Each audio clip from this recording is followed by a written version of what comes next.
সন্ধি কাকে বলে, সন্ধি কিভাবে হয় সেগুলো মোটামুটি জেনেছি। সন্ধি কয় প্রকার, স্বরসন্ধি, ব্যঞ্জন সন্ধি, বিসর্গ সন্ধি, এগুলো জেনেছি। স্বরসন্ধি থেকে আমরা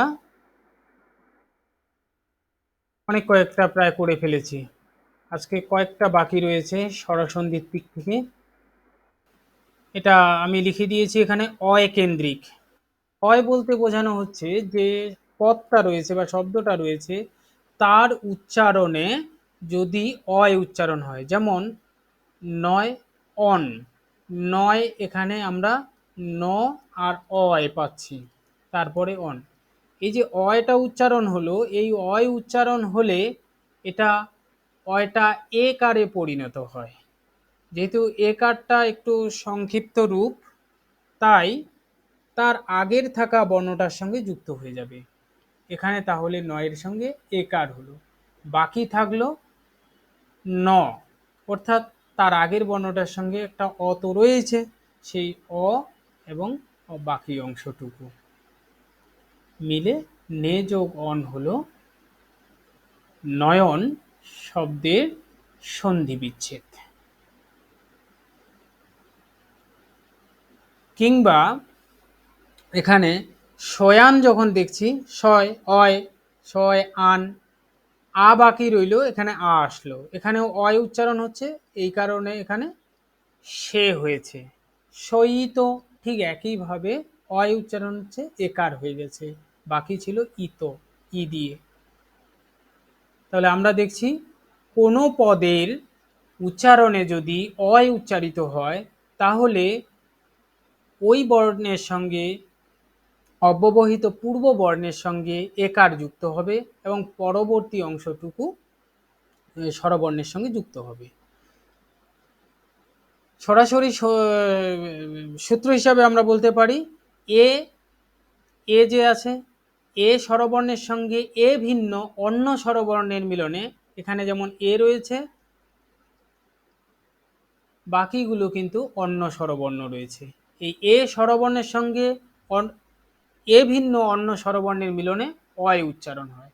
যদি প্রশ্নটা এদিক দিয়ে আসে যে এ নে আছে আর অন আছে, এটা সন্ধি করো, এটা যদি হয় এরকম করে, তাহলে আমরা ধরে নিতে পারি এখানে নে আছে, এ কারটার জন্য অয় হবে, তো দন্তান্ন আছে, দন্তান্নটা এখানে থাকলো, বাকি তো অন আছেই, তাহলে আমরা অয়টা এর সঙ্গে যুক্ত করে দিই, তাহলে হয়ে গেল নয়, অন্তস্তীয়টা আসলো এখানে এবং পরে অটা এই অন্তস্থর সঙ্গে যুক্ত হলো এবং বাকি থাকলো অন, তৈরি হলো নয়ন। এইভাবে উত্তরটা হবে।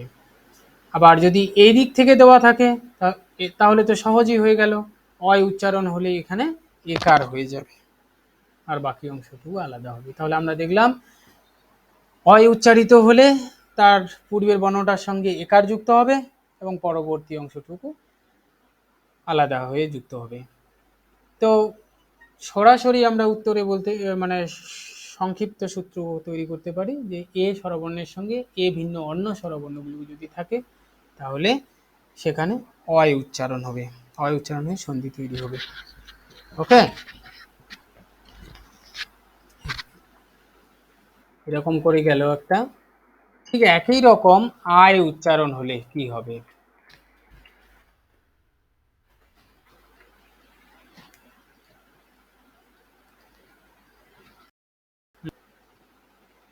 আয় যদি হয় অয়নের মতনই, এখানে রয়েছে গায়, তারপরে ক আছে, এখানে যদি একেবারে আলাদা করে দিই এখানকার অটা চলে যাবে এখানে, তো গায় গ তো রয়েছে, তার পাশাপাশি আয় রয়েছে, এই ধরনের আয় উচ্চারণ হলে এই গটা পূর্ববর্তী যে অব্যবহিত মানে কিছুটা পূর্বের যে বর্ণটা রয়েছে তার সঙ্গে ঐকার যুক্ত হবে, অর্থাৎ এখানে অয় হলে একার আর আয় হলে ঐকার, কার সঙ্গে যুক্ত হবে? তার কিছুটা পূর্বের বর্ণের সঙ্গে, তাহলে তৈরি হলো গয় ঐকারে গই, তাহলে বাকি অংশটুকু থাকলো সেটি অক, তাহলে গই যোগ অক মিলে হবে গায়ক। যদি প্রশ্নটা গায়কের দিক থেকে আসে তাহলে আমরা ভেবে নিতে পারি আয় উচ্চারণ হলে ঐকার হবে, তাহলে এই ধরনের সন্ধি বিচ্ছেদটা রাইট হবে।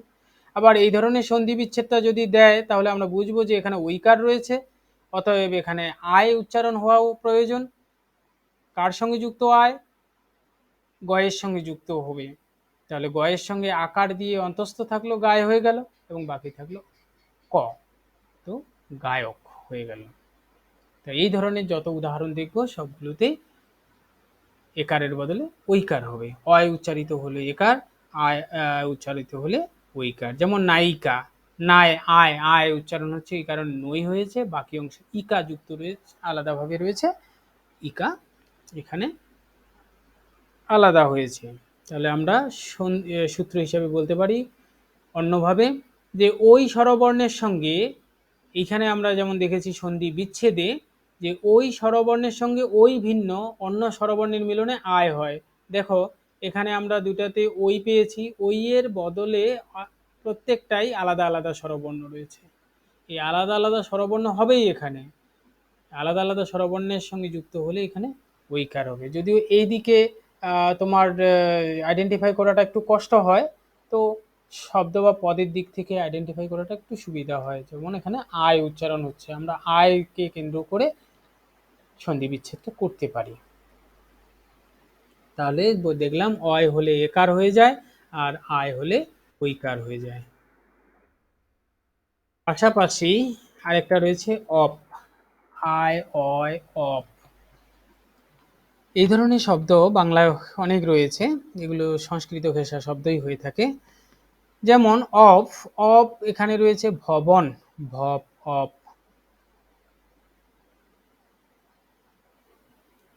ভব উচ্চারণ করার সময় ভ অব, এই ধরনের অব উচ্চারণ হচ্ছে। এই অব উচ্চারণ হলে ওকার হয়ে যায়। কার সঙ্গে ওকার যুক্ত হবে? তার কিছুটা পূর্বে যে বর্ণটা রয়েছে। তাহলে আমরা কিছুটা পূর্বে বর্ণটা পেলাম তোমার ভ, তাহলে ভয় ওকার হলো, এবং বাকি অংশটা থাকলো এখানে ভ বয়ের সঙ্গে অ যুক্ত হয়ে আছে, তাহলে অটাকে আলাদা করলাম এখান থেকে, বাকি অংশ ন রয়েছে। তাহলে আমরা এইটুকু এখানে যোগ করে দিতে পারি, ভোযোগ অন মিলেই ভবন তৈরি হয়ে গেল। তাহলে মানে সরাসরি আমরা যেভাবে দেখছি যে ভবন ভবযোগ অন হওয়া দরকার, ব্যাকরণের নিয়ম অনুসারে সেভাবে হবে না, কারণ সংস্কৃতির নিয়মে অপ সাধারণত ওকারে পরিণত হয়ে থাকে। তো সেই জায়গায় তোমার ভয়ের সঙ্গে ওকার হয়ে অন যুক্ত হয়ে তৈরি হলো ভবন। যত শব্দ দেখব আমরা যেগুলো সন্ধি হয়ে থাকে সাধারণত, সেই শব্দে যদি অব উচ্চারণ হয়ে থাকে তাহলে আমরা সেখানে ওকার যুক্ত করে দেব। যেমন গোবাদি, গপ অপ অব আছে, অতএব গো হয়েছে যোগাদি। পবিত্র পপ পপ অপ এখানেও রয়েছে, তো পো হয়েছে, তারপরে ইত্র হয়েছে। গবেষণা গপ এসোনা, গপ যোগ এসোনা করতে পারি, কিন্তু অপটার জন্য এখানে ও হয়েছে। ওকে, তো সূত্র হিসাবে সরাসরি বলতে পারি ও স্বরবর্ণের সঙ্গে ও ভিন্ন অন্য স্বরবর্ণের মিলনে অব হয়। আমি যেমন এইদিকে অব হয়ে বললাম, এবার উল্টো দিকে যদি বলি ও স্বরবর্ণ রয়েছে যতগুলো, এই ও স্বরবর্ণের সঙ্গে অন্য স্বরবর্ণগুলো যদি যুক্ত হয় তাহলে এখানে অব তৈরি হয়। কিংবা এদিকে উল্টো দিকে আমরা বলতে পারি অপ যদি কোনো শব্দে থাকে তাহলে তার পূর্বপদের শেষ বর্ণটা ও হবেই, এবং পরের পদের পূর্ব বর্ণটা ও ছাড়া যে কোনো স্বরবর্ণ হবে শব্দ অনুসারে। আরেকটা রয়েছে আপ কেন্দ্রিক, যেমন আমরা পেয়েছি অয়, অয় থেকে আয় পেয়েছি, তেমনি অপ থেকে আপ।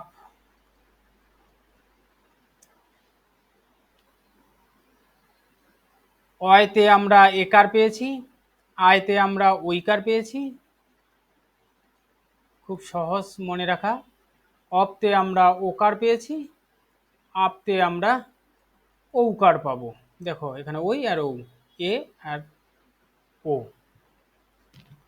তাহলে এখানে আমরা দেখব দ্রাবক, দ্রাবক, দ্রাবক, আপ, আপ আছে দ্রাব, আপ, দ্রাব আপ যেহেতু উচ্চারণ হচ্ছে এই কারণে এখানে ঔকার হয়েছে। এই আব উচ্চারণের জন্যই দ্রাপ, রখলাটা হবে না এখানে। তাহলে আবের কারণে ঔকার যদি হয়, এটা যুক্ত হবে কার সঙ্গে? পূর্ববর্তী যে অব্যবহিতম, অব্যবহিত মানে কিছুটা পূর্বে যে বর্ণটা রয়েছে তার সঙ্গে। তাহলে এখানে দ্রৌ হয়ে গেল, বাকি অংশ অক ছিল, তার সঙ্গে যুক্ত হলো দ্রাবক। আচ্ছা, তোমরা কি শুনতে পাচ্ছ আমার কথা?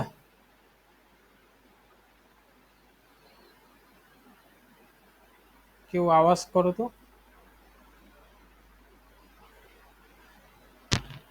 আচ্ছা, ঠিক আছে।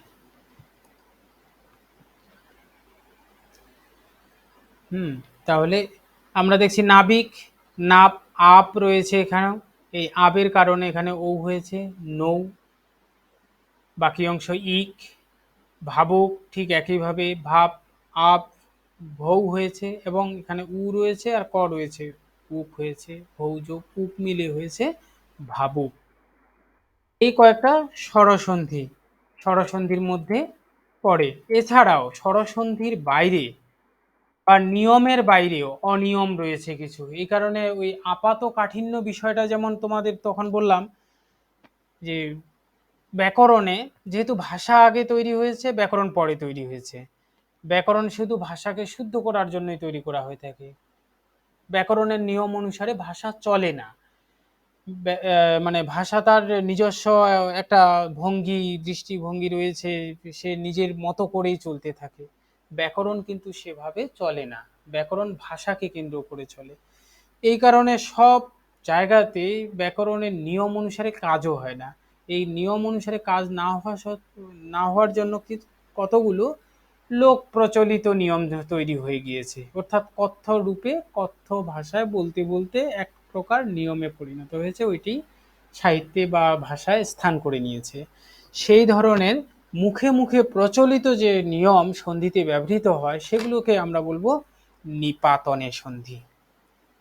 নিপাতনের শব্দটা আসলে একটা তৎসম শব্দ। নি পূর্বক পদ ধাতু, ই অন প্রত্যয় যোগে গঠিত হয়েছে। এই শব্দটার মানেই হলো নিয়মের ব্যতিক্রম, অর্থাৎ যা নিয়ম এতক্ষণ ধরে আমরা পড়লাম, এগুলোর বাইরেও কতগুলো শব্দ রয়েছে যেগুলো তোমার নিয়ম বহির্ভূত হয়েই সন্ধি হয়ে থাকে। তাহলে আমরা নিপাতনের সন্ধি কি বলতে বলবো,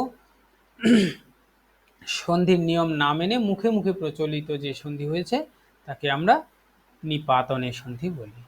যেমন কয়েকটা উদাহরণ দিয়ে রাখি, এগুলো একটু তোমার আইডেন্টিফাই করাও একটু কষ্টকর হয়, কম করে হলেও কষ্ট হয়। শুধু তোমাদের নয়, ব্যাকরণবিদদেরও হয়ে থাকে। যেমন সন্ধির রূপ যদি এরকম আসে, কুল যোগ ওটা, আমরা সন্ধির নিয়ম অনুসারে পড়েছি অ যোগ অ মিলে আ হয়, তাহলে অবশ্যই এরকমটা হওয়া দরকার। কুলোটা মানে এই লয়ের, লিখে দিই, কু যোগ লয়ের যে এটা আছে অটা, তারপরে অ যোগটা একেবারে ডাইরেক্ট লিখে দিচ্ছি। আমরা এখানে দুইটা অকে পেয়েছি, সন্ধির নিয়ম অনুসারে আমরা জানি দুইটা অ মিলে আ হয়। যদি আ হয় তাহলে অবশ্যই কুলাটা হওয়া দরকার, কিন্তু কুলাটা না হয়ে আমরা ভাষায় ব্যবহার করে থাকি কুলোটা, এটা ব্যবহার করে থাকি। তাহলে আমরা দেখছি নিয়ম অনুসারে হওয়া দরকার এটা, ব্যবহৃত হচ্ছে এটা, তাহলে নিয়মের পদটি ব্যবহার না হয়ে মুখে মুখে যেটা প্রচলিত হয়ে গিয়েছে সেটাই স্থায়ীভাবে আসন করে নিয়েছে, স্থান করে নিয়েছে। তো অতএব এটাকে আমরা বলছি নিপাতনে সন্ধি। ঠিক একইভাবে সমর্থ, এটা সমার্থ হওয়া দরকার, এটা ভুল হয়েছে, এখানে সমর্থ হবে, আকারটা হবে না। তারপরে প্রৌঢ়, এটা রফলা আছে, প্রৌঢ় হওয়া দরকার ছিল, না হয়ে প্রৌঢ় হয়ে গেছে। ও শুদ্ধ ওদন, এটা শুদ্ধোদন হওয়া দরকার ছিল, না হয়ে শুদ্ধোদন হয়েছে। কিংবা গোবক্ষ ও আর অয়, এটা তো আমরা একটু আগে জানলাম অব হওয়া দরকার ছিল, হ্যাঁ, গবক্ষ এরকম হওয়া দরকার ছিল, না হয়ে এখানে গোবাক্ষ হয়ে গেল আকার দিয়ে, হ্যাঁ, আপ দিয়ে এসে গেল। আপ দিয়ে আসলে তো তোমার এখানে অটা মানে এখানে ওকারটা না হওয়া উচিত ছিল না, কিংবা অ আর এ মিলে তো ওই হতো, তো প্রযোগ এসো না, অ আছে এখানে আর এখানে এ আছে, তাহলে ওইকার হওয়া দরকার ছিল, প্রয়োশনা, এটা ঠিক ছিল, না হয়ে আমরা কিন্তু লিখে রাখি প্রেষণা। এরকম বেশি আহ, তেমনটা নেই, অল্প কিছুই রয়েছে বাংলা ভাষাতে যেগুলো নিয়ম মানে না, নিয়ম না মানাটাকেই আমরা বলবো নিপাতনে সন্ধি। হুম, আচ্ছা, বেশ, চলো তাহলে স্বরসন্ধি মোটামুটি শেষ করে দিয়েছি। এই স্বরসন্ধির মধ্যে তোমাদের কারোর কোনো ডাউট আছে?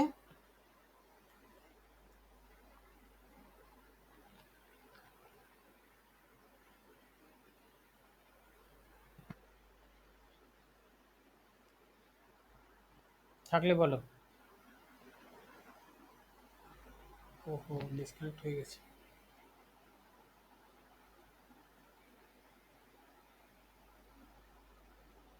আচ্ছা, শুনতে পাচ্ছি না তোমাদের আওয়াজ।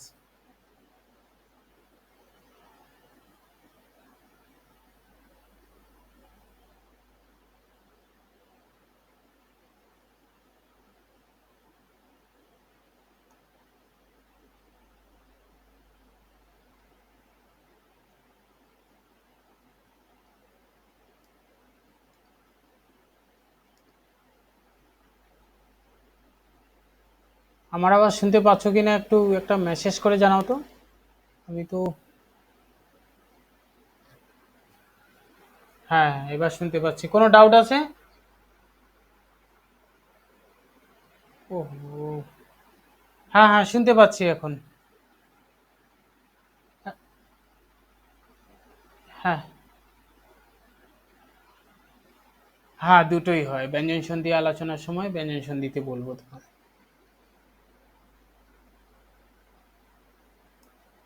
বেশ, চলো তাহলে একটু ব্যঞ্জন সন্ধি আলোচনা করি, আজকে সন্ধিটা শেষ করে দেওয়া হবে।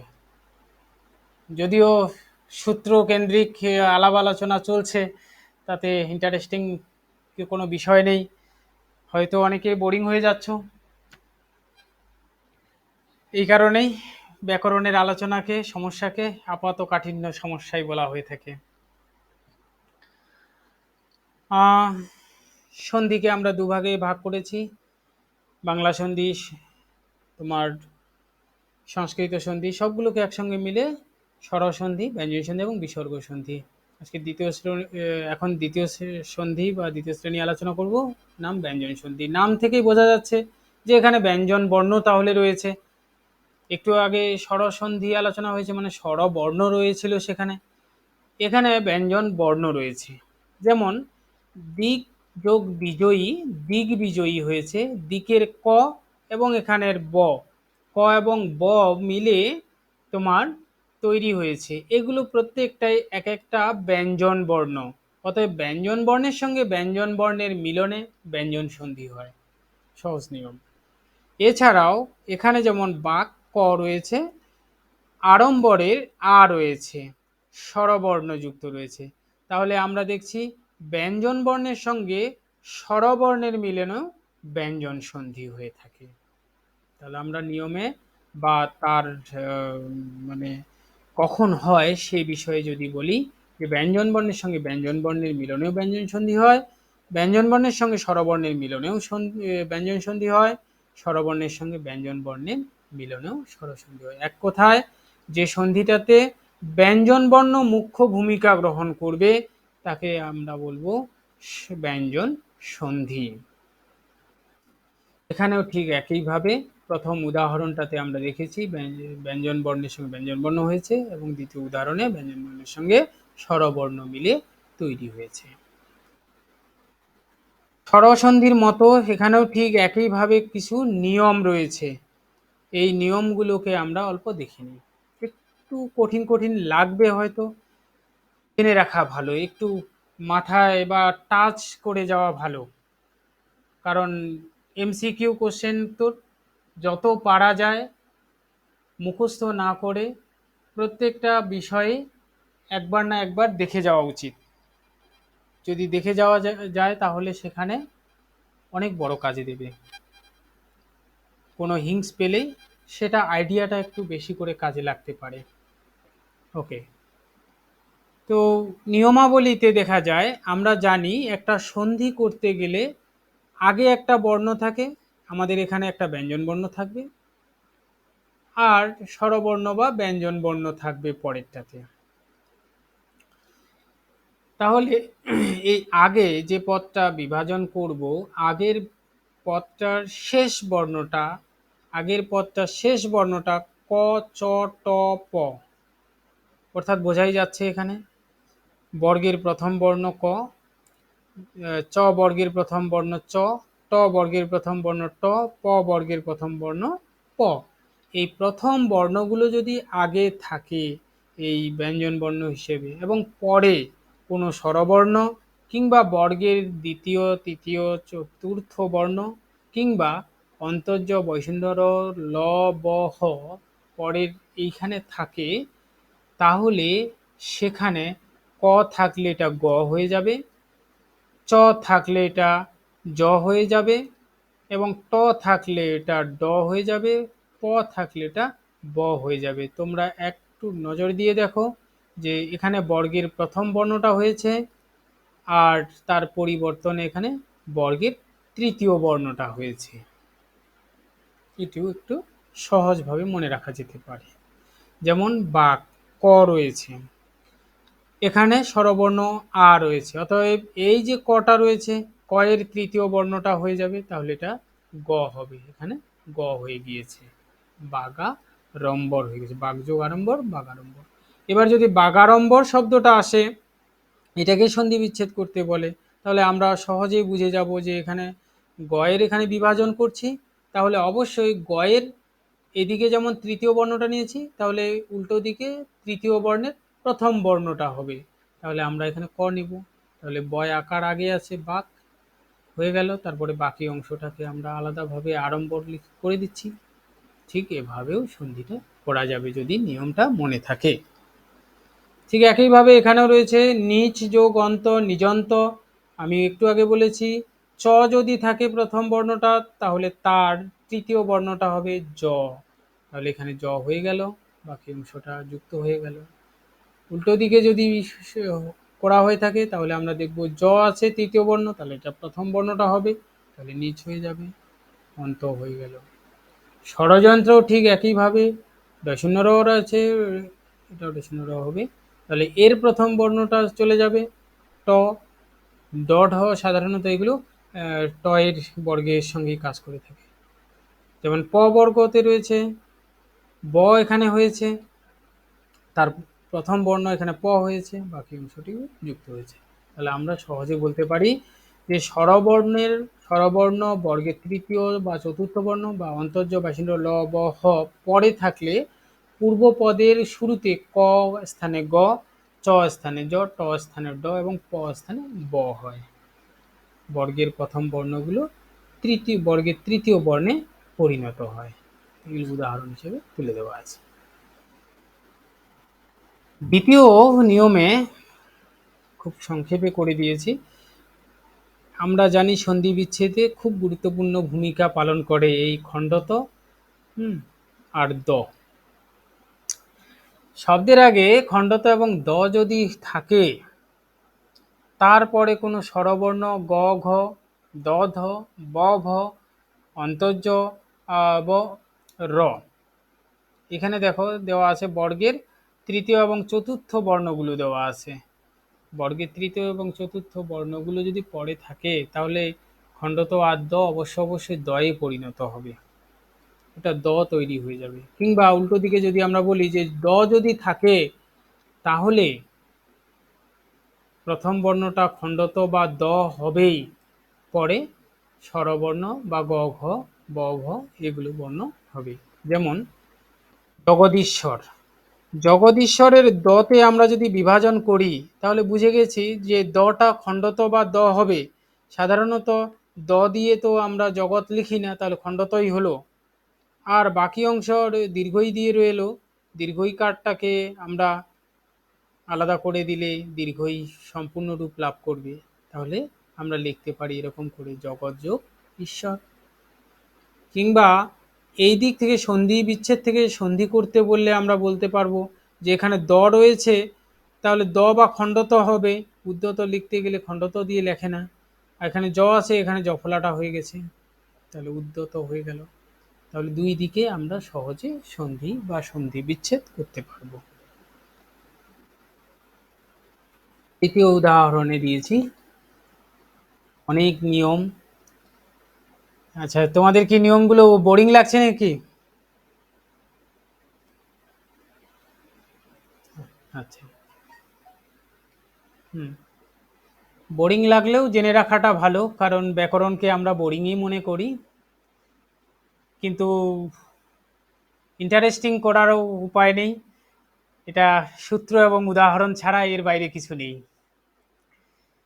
ঠিক একইভাবে আমি দিয়েছি এখানে খণ্ডত বা ত এবং দ আগে যদি থাকে এবং পরে, একটা একটা করে বলছি, চ এবং ছ এগুলো সাজিয়ে দিয়েছি। দেখো, চ ছ, জ ঝ, ট ঠ, ড ঢ, ল, তালব্য শ, হ।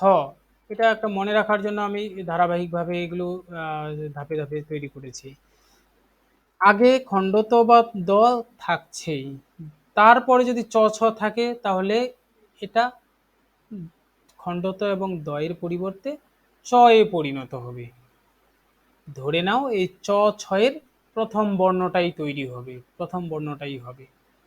যেমন উদাহরণ হিসাবে উদ যোগ চারণ, আমরা দেখেছি খণ্ডত বা দ থাকলে এই খণ্ডত বা দটা, এখানে একটা দ আছে শুধু, খণ্ডতটা নাই, দ থাকলে তার সঙ্গে যুক্ত এখানে যে চ, এই দটাও চয়ে পরিণত হবে। এখানে ভুল লিখেছি, চয় চ হবে। তাহলে খণ্ডতটা বা দটা যদি চ হয় তাহলে এই রকম হলো, একটা চ তৈরি হলো দটা, আর এদিকে তো একটা চ আছেই, এটার সঙ্গে এটা যুক্ত হয়ে গেল, তারপরে মূর্ধন্য হলো, উচ্চারণ হয়ে গেল। আবার উল্টো দিকে যদি বলি চয় চটা যুক্ত হয়ে আছে, এই এখানকার প্রথম চটা অবশ্যই খণ্ডত বা দ হবে। তাহলে সৎ লিখতে গেলে দ লিখি না, যদিও খণ্ডত দিয়ে লিখি, এই কারণে একটা চকে আমরা খণ্ডত বানিয়ে দিলাম, সৎ হয়ে গেল।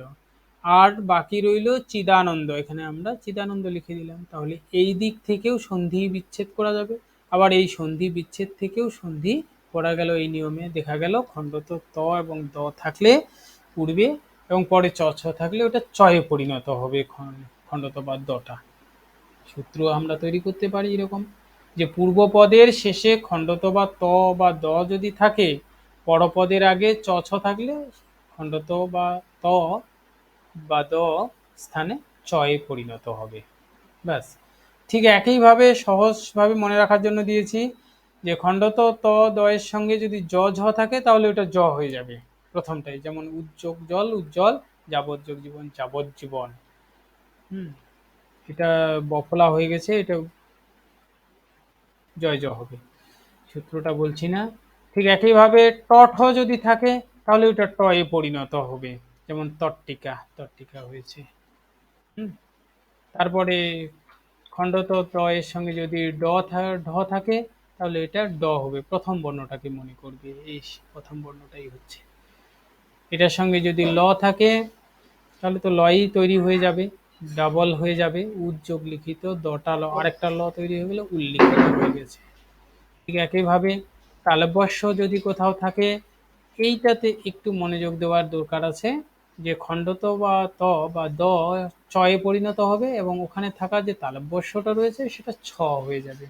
যেমন উদ্যোগ শ্বাস, এই দটা কি হবে, চ হবে, আর বাকি তালব্যস্যটা ছ হবে। তাহলে এখানে বাকি থাকলো বফলা, তাহলে ছয়ের সঙ্গে বফলা যুক্ত হবে, চয় ছয় বফলা আকার দন্তস্য হয়েছে উচ্ছ্বাস। অর্থাৎ আগে যদি খণ্ডত বা দ থাকে, পরে যদি তালব্য হয়, খণ্ডত দয় মিলে এখানে চয় ছ হবে, অর্থাৎ খণ্ডত বা দটা ছয়ে পরিণত হবে এবং তালব্যটা ছয়ে পরিণত হবে। হয়ের ক্ষেত্রে খণ্ডত বা দটা দয়ে পরিণত হবে এবং হটা ধ, এক কথায় দয় ধ হয়ে যাবে। যেমন উদ্ধৃত, এখানে দয় ধ আছে, তাহলে দটা হয়ে যাবে দ বা খণ্ডত, এবং পরে ধয় রফলা বা ধটা আছে, এখানে ধটা হয়ে পরিণত হবে। যেমন হ এখানে আমরা পেলাম, রিফলা আছে, ওই জন্য হয়ের সঙ্গে রিফলা দেওয়া হয়েছে। পদ যোগ হতি, দটা আমরা জানি দয়ে থাকছে, হটা ধ হবে, তাহলে দয়ের সঙ্গে ধ যুক্ত হয়েছে, তাহলে পদ ধতি তৈরি হয়েছে। আচ্ছা, এটা গেল খণ্ডত এবং ত দিয়ে। দ এবং ধ, দ এবং ধ আগে যদি থাকে এবং পরে ক খ ত থ প ফ দন্ত স, দেখো বর্গের প্রথম এবং দ্বিতীয় বর্ণগুলো রয়েছে। দধ ক, এক কথায় দধটাকেই দেখার বেশি চেষ্টা করবে। এই দধের পরে ক খ বা ত থ বা প ফ যদি থাকে, দুইটা মিলে সাধারণত তোমার খণ্ডততেই পরিণত হবে। যেমন তৎযোগ সম, দন্তস্ব আছে, তৎ দটা খণ্ডত হয়ে যাবে, ব্যাস আর কিছু না। বা খণ্ডতটা থাকলে ওখানে দ বা ত হবে, এইটুকু করলেই হবে। আমরা যদি উল্টো দিকে করি, যেমন আগের উদাহরণে পড়েছি, খণ্ডত বা ত যদি থাকে ওখানে দ বা খণ্ডত হবে। যে এখানে তৎ এইভাবেও লেখা যায়, আবার তৎসময়ের জায়গায় এইভাবেও লেখা যায়। ধ রয়েছে এখানে, তাহলে ধটা কি হবে? খণ্ডত হবে। তাহলে দেখলাম খণ্ডত খুত যোগ পিপাসা। আপদকালীন দটা খণ্ডত হয়ে গেছে, এখানে আপদকাল হয়েছে। তৎপুরুষ, খণ্ডতটা দ হয়েছে, কিংবা এদিকে যদি দেখি দটা খণ্ডতে পরিণত হয়েছে। তাহলে আমরা সূত্রে বলতে পারি যে পূর্ব পদের শেষে দ বা ধ এবং পরপদের আগে ক খ ত থ প ফ দন্তস্ব থাকলে দ ধ স্থানে খণ্ডত বা ত হবে। বেশ, এটা দিয়ে বেশি শব্দ আমাদের বাংলা ভাষায় রয়েছে এবং এটা প্রশ্নও আসে বেশি।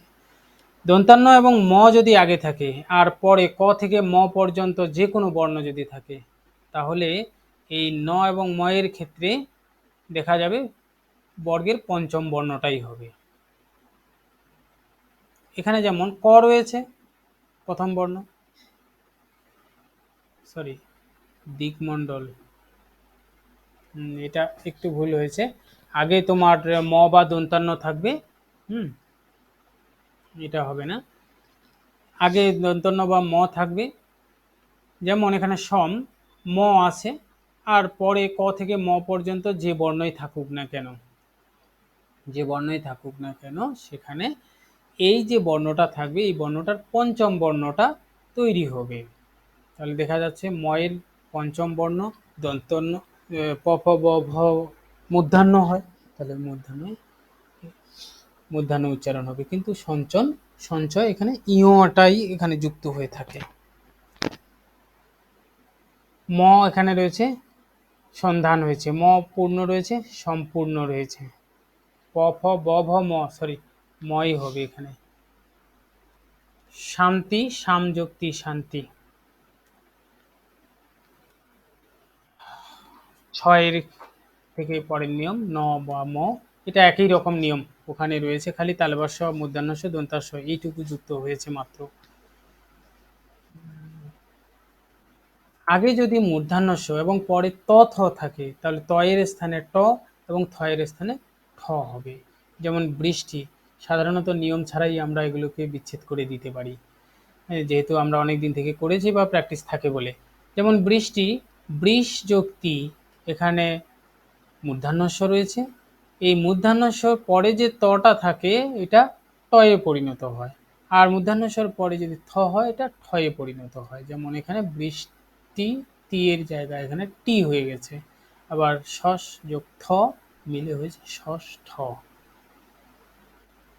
বেশ, ব্যঞ্জন সন্ধি যে কয়েকটা আমি এখানে তুলে ধরেছি ইম্পর্টেন্ট হিসাবেই তুলে ধরেছি, বাকি আরও অনেক নিয়মগুলো রয়েছে ছোট ছোট ছোট, সেগুলো সেভাবে তুলে দিইনি, অতটা ইম্পর্টেন্ট আমার মনে হয়নি। তোমাদের যদি ইম্পর্টেন্ট বেশি মনে হয় তাহলে একটু দেখে নেবে, তাতে যদি ডাউট মনে হয় তাহলে নেক্সট ক্লাসে আমাকে বলবে, আমি ক্লিয়ার করে দেওয়ার চেষ্টা করব। ওকে, শুনতে পাচ্ছ আমাকে? গুড। বিসর্গ সন্ধি, তিনটা সন্ধির মধ্যে আরেকটা সন্ধি বিসর্গ। বিসর্গ শব্দটার মধ্যেই আমরা পেয়েছি একটা বিসর্গ চিহ্ন, আমরা ব্যঞ্জন বর্ণে এই চিহ্নটাকে বিসর্গ বলে থাকি। এটা সাধারণত কিছুটা উচ্ছ্বসিত আবেগ, ওই ধরনের কিছু প্রকাশে ব্যবহার করে থাকি, যেমন দুঃখ ওখানে ব্যবহার করি, বা আহ, উফ, এই সবগুলো জায়গাতে শব্দ বর্ণটা ব্যবহার করে থাকি। তো বিসর্গ সন্ধি বিসর্গের সঙ্গে স্বরবর্ণের মিলন কিংবা বিসর্গের সঙ্গে ব্যঞ্জন বর্ণের মিলনে তৈরি হয়, অর্থাৎ এই চিহ্নটা তোমার সন্ধি বিচ্ছেদে থাকছেই, তবেই তাকে বিসর্গ সন্ধি বলে। তবে একটা মনে রাখার বিষয়, বিসর্গ সন্ধিকে অনেকে মেনে নেয়নি, না মেনে তাকে ব্যঞ্জন সন্ধি বলেছে, কারণ ব্যঞ্জন বর্ণমালাতে এই বিসর্গ চিহ্নটা থেকে থাকে, অর্থাৎ আলাদাভাবে কোনো বর্ণ ব্যঞ্জন বর্ণের বাইরে বিসর্গ নেই। এই কারণে অনেকে আবার বিসর্গ সন্ধি বলে কোনো কিছুকে স্বীকার করেনি, না করে ব্যঞ্জন সন্ধি বলেই অভিহিত করেছে। তা সত্ত্বেও ব্যাকরণবিদরা যেহেতু একটা বিভাজন করে রেখেছে, তাই আমরা একটু আলোচনা করে নিই। কখন হয়? আগে যদি তালব্য মূর্ধন্য দন্তাস্য র থাকে, আর পরে চ ছ ট ঠ ত থ, দেখো বর্গের দ্বিতীয়, প্রথম এবং দ্বিতীয় বর্ণগুলো রয়েছে। মনে রাখার চেষ্টা করবে, বিশেষ করে স্বজাতীয় আর র জাতীয় যে বর্ণগুলো রয়েছে, সেই বর্ণগুলোতে বিসর্গ হওয়ার চান্সটা বেশি। আমি বলবো না যে সবটাতেই হয়, কিন্তু চান্সটা বেশি থাকে। যেমন চতুষ্টয়, এখানে স আছে উচ্চারণ, অতএব এখানে বিসর্গ হবে। কিংবা তালব্যাস্য আছে দুহ, এখানে দন্তস্য আছে ইতহ, এখানে দন্তস্য আছে শিরস, এখানে বিসর্গ হয়েছে। মনে রাখার চেষ্টা করবে যে দন্তস্য, বা এটাকে অনেকে মনে করে স্বজাত বা রজাত, এই শব্দগুলোর বা পদগুলোর উচ্চারণে বিশেষ করে সন্ধি বিচ্ছেদে বিসর্গ হয়ে থাকে। এটাই একটু ধরার বিষয়। দেখবে শব্দ ইতস্তত শব্দটা কোথাও কোথাও ইতঃ যোগ তত, এখানে যদি বিসর্গ থাকে তাহলে এখানেও বিসর্গটা হবে পরিপূর্ণ উচ্চারণে। যাই হোক, এটা বললাম। সজাত, সজাত বলতে এই যে উচ্চারণটা করছি না, শিরস্ত্রাণ, হুম, শিরস এরকম উচ্চারণ হয় আসলে। এই শিরসের শটা যে উচ্চারণ হলো, এটা সজাত শব্দ বলা হয়।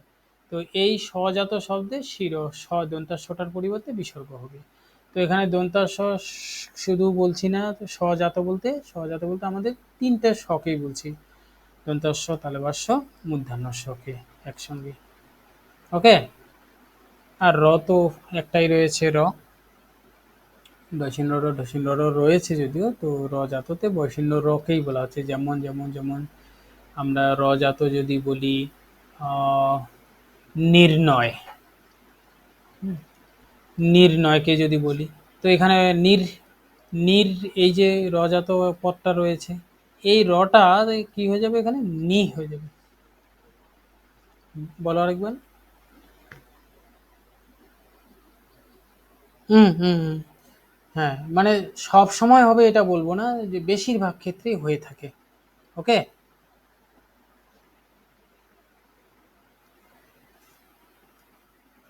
বেশ, চলো, তারপরে আরেকটা নিয়ম রয়েছে।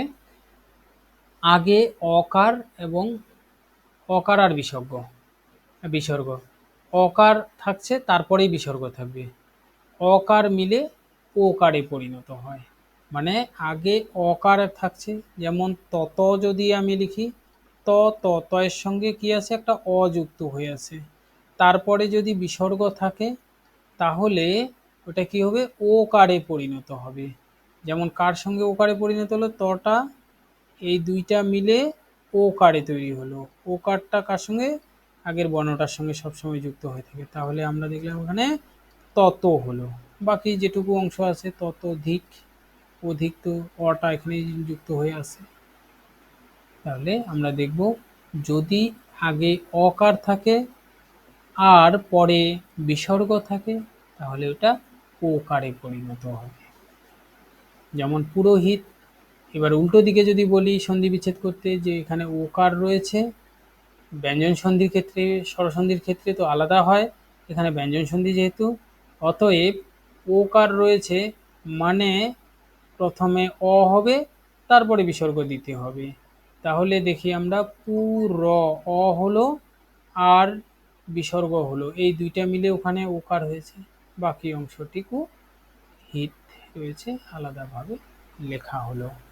এটাই নিয়ম, যে অকার বা অকার ও বিসর্গ থাকে, আগে যদি অকার ও বিসর্গ থাকে আর সেই অকার ওকার মিলে, সরি, অকার বিসর্গের সঙ্গে মিলে ওকারে পরিণত হয়। ওকে, এই কয়েকটাই আমি আপাতত তুলে ধরেছি। বিসর্গের আরও দুই একটা আছে, সেগুলো অতটা গুরুত্বপূর্ণ বলে মনে করিনি। যেমন এখানে উদাহরণ রয়েছে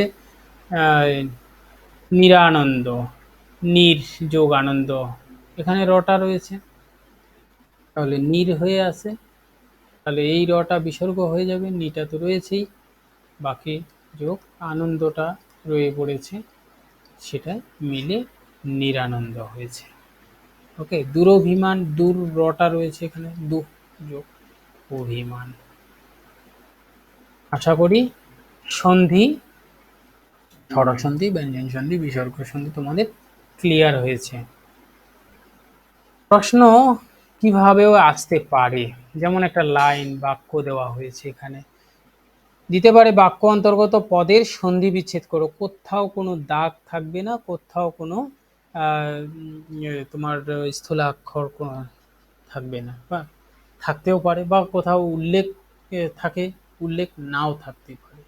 তাহলে পুরো বাক্যটা থেকে একটু আইডেন্টিফাই করতে হবে যে কোন শব্দটা বা পদটা তোমার ভেঙ্গে বিচ্ছেদ করা যাবে, সেই পদটাকে নির্বাচন করে সেখানে তৈরি করে দিতে হবে। যদিও তোমার ইয়ে থাকে, অপশান থাকে, অপশানে যদি এখানে সমস্ত আচ্ছাদন খুলে ফেললেন চারটা থাকে, তাহলে কিন্তু তোমার তার মধ্যে কোনটা হতে পারে, তো আমাদের দেখতে হবে, যেমন তিন আচ্ছাদন হবে, ঠিক, এই আচ্ছাদন ছাড়া বাকিগুলোকে সেভাবে ভেঙে ফেলা যায় না।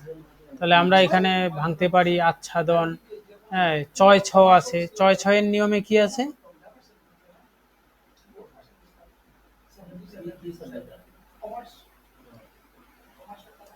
আযোগ ছাদন। হুম, এটা দেখো আমরা যে নিয়মটা করেছি সেই নিয়মের ব্যতিক্রম হয়ে আছে। ওখানে স্বরবর্ণের সঙ্গে ব্যঞ্জন বর্ণ মিলেছে, আগে আমরা ব্যঞ্জন বর্ণের সঙ্গে স্বরবর্ণ করেছি, একই হলো, অর্থাৎ ব্যঞ্জন বর্ণ আছেই, এটা ব্যঞ্জন সন্ধি। ওকে, স্বরবর্ণের সঙ্গে ব্যঞ্জন বর্ণ মিলে গিয়েছে, এখানে ছয়ের সঙ্গে যুক্ত হয়েছে, এখানে আচ্ছাদন যুক্ত হলো। ঠিক একইভাবে তরুচ্ছায়া, স্বচ্ছন্দে, এখানে উচ্চারণ, চলচ্চিত্র, জগদীশ্বর, তদবধি, বৃক্ষছায়া, প্রচ্ছদ, কিংবা আরো যদি বলি এখানে মধুচ্ছন্দা, প্রাগৈতিহাসিক, অনুচ্ছেদ, এগুলোকে ভেঙ্গে বা বিচ্ছেদ করে করা যায়। 18 নম্বরটা এখানে রয়েছে মাৎসর্য হবে, ষড়যন্ত্র হবে, এগুলোকে বিভাজন করা যাবে। ষড়যোগ যন্ত্র, ষড়যন্ত্র, এখানে যেমন উদ্বিগ্ন, তদ্রূপ, উৎফুল্ল, উদ দ হবে, এটা উদ খণ্ডত আছে, উদ তারপরে ফুল্ল, উৎফুল্ল। খণ্ডত যেমন আছে, যেমন এখানে তৎকালীন খণ্ডত দিয়ে আছে, তাহলে তৎ কি বললে, উদ্যোগ, হ্যাঁ, তৎযোগ কালীন, বেশ, এভাবে হলো। তাছাড়া বাকি আর আর আর যায় না। আচ্ছা, তারপরে উচ্চারণ তো এটা জানোই, বেশ, উচ্চারণ। তারপর এখানে সৎচাষী, এখানে সজ্জন, উদ্ধটিকা, উড্ডিন, বৃষ্টি, বক্তৃতা, উল্লম্ফন, মৃচ্ছকটিক, জগন্নাথ, উল্লম্ফন, এই যে লয় ল হয়েছে, আমরা একটা দেখেছি না যে লয় ল ল যদি হয়ে যায় তাহলে শেষ বর্ণের শুরুতে ল হবে আর তার আগে যে খণ্ডত বা ত হবে বা দ হবে, তাহলে দুইটার মধ্যে একটা হবে। তাহলে আমরা এটাকে বিভাজন করি, একটা লকে খণ্ডত বা ত করে দিই। দ দিয়ে তো হবে না, উৎ উৎ সাধারণত এরকম করে লিখি, হ্যাঁ, কিংবা দটা দিলেও এখন অতটা ভুল ধরে না। হ্যাঁ, উদ যোগ তারপরে লম্ফন আছে। বাকি নিয়মে দেখলাম না একটু আগে, খণ্ডত বা দ পরে যদি ল থাকে তাহলে একটা ল হয়ে যায়, এইরকমটা হয়েছে এখানে। জগন্নাথ, জগৎযোগনাথ, চিন্ময়ী, সঙ্গীত, ধনঞ্জয়, তারপর এখানে সঞ্জয়, শান্তি, শকুন্তলা, সরি প্রিয়ঙ্বদা, এটা হবে শকুন্তলা, শকুনযোগ তোলা, এটাও হবে, নটা ম হবে। এই যেমন পরিষ্কার, বলো তো এটা কি হবে? পরিযোগ কার, ঠিক আছে।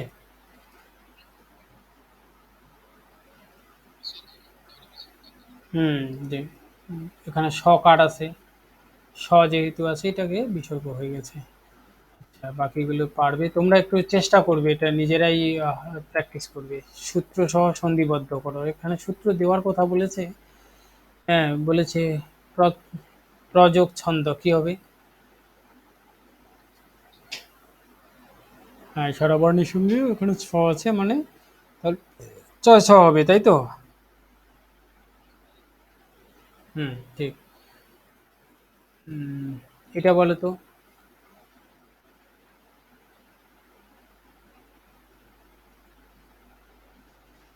নিযোগ ছিদ্র কিরকম হবে? এরকম তালব্যস্বয় ছ হবে না কোনটা হবে? হুম, এটা তোমরা দেখবে তো, দেখে আমাকে নেক্সট ক্লাসে জানাবে নিযোগ ছিদ্র কোনটা রাইট। রেফারেন্সটা পর্যন্ত রাখবে, কোন বই থেকে নিচ্ছ বা কে কিভাবে বলেছে, ওকে।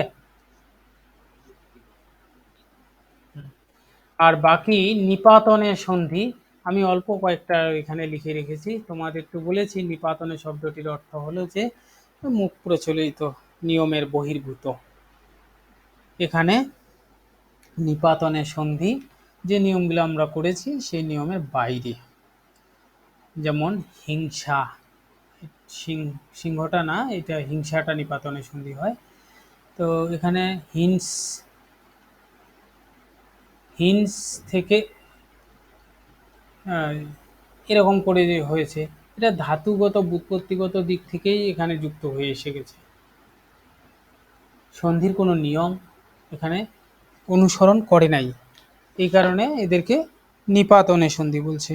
ব্যঞ্জন সন্ধিতে একটু টাফ আছে নিপাতনের সন্ধিটা, অল্প একটা চার্ট তোমরা যে কোনো বই থেকে দেখে নেবে, কমসে কম এই 25-30টার মতো হয়তো আছে, পেয়ে যাবে যেখানে, যে কোনো স্থানে। বলো। হুম, আচ্ছা, বেশ। কালীপদ চৌধুরীর, আচ্ছা, পুরোনো মোটা বই, ওই লাল কালারের এটা।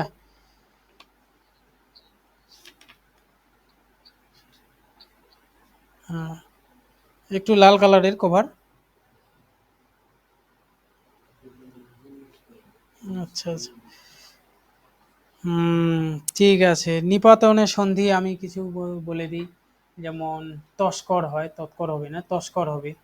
তস্করের যেমন দন্তস্ব আছে, সাধারণত দন্তস্ব আছে মানে তহ যোগ কর হওয়া দরকার নিয়ম অনুসারে, তাই না? কিন্তু নিয়ম অনুসারে এই তহ যোগ কর না হয়ে নিয়মে তথ্য যোগ কর হয়ে গিয়েছে। তাহলে শব্দটা হওয়া দরকার ছিল এরকম তৎকর, কিন্তু এরকম শব্দটা না হয়ে হয়েছে তস্কর। আবার এই তস্কর হওয়াতে এখানে তার সন্ধিটা হওয়া দরকার ছিল, বিচ্ছেদটা হওয়া দরকার ছিল এরকম, বিচ্ছেদটা এরকম না হয়ে আবার বিচ্ছেদটা হয়েছে এটা। তো অতএব তাহলে সন্ধির কোনো নিয়মে মানে নাই, এটাকে এই কারণে বলা হচ্ছে তোমার নিপাতনের সন্ধি। ওকে, এখানে হ্যাঁ বলো।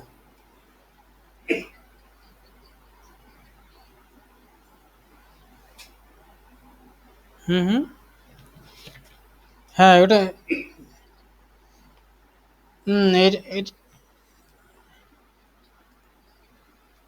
হুম হুম, এটা আছে না, হুম, এই যে তালবেশা শটা রয়েছে, ওইটার জন্যই তো বিসর্গটা হয়েছে। ওইটাই বলেছিলাম যে তোমরা কনফার্ম হবে তো। ওকে, ঠিক আছে। ধনঞ্জয়, ধনঞ্জয়, দেখো আমি বলেছিলাম এইখানে যে পঞ্চম বর্ণটা রয়েছে, এই পঞ্চম বর্ণটা যদি থাকে তাহলে তার আগে কমসে কম এখানে ম বা দন্তান্ন হবে। তাহলে নন আমরা লিখতে পারি না, ধনম যোগ জয়। ওকে, হ্যাঁ ওই নিয়মটা পঞ্চম বর্ণ হয়ে যাচ্ছে ন এবং ময়ের যে নিয়মটা, পঞ্চম বর্ণের বদলে ন বা ময়ের বদলে পঞ্চম বর্ণ হয়। বেশ।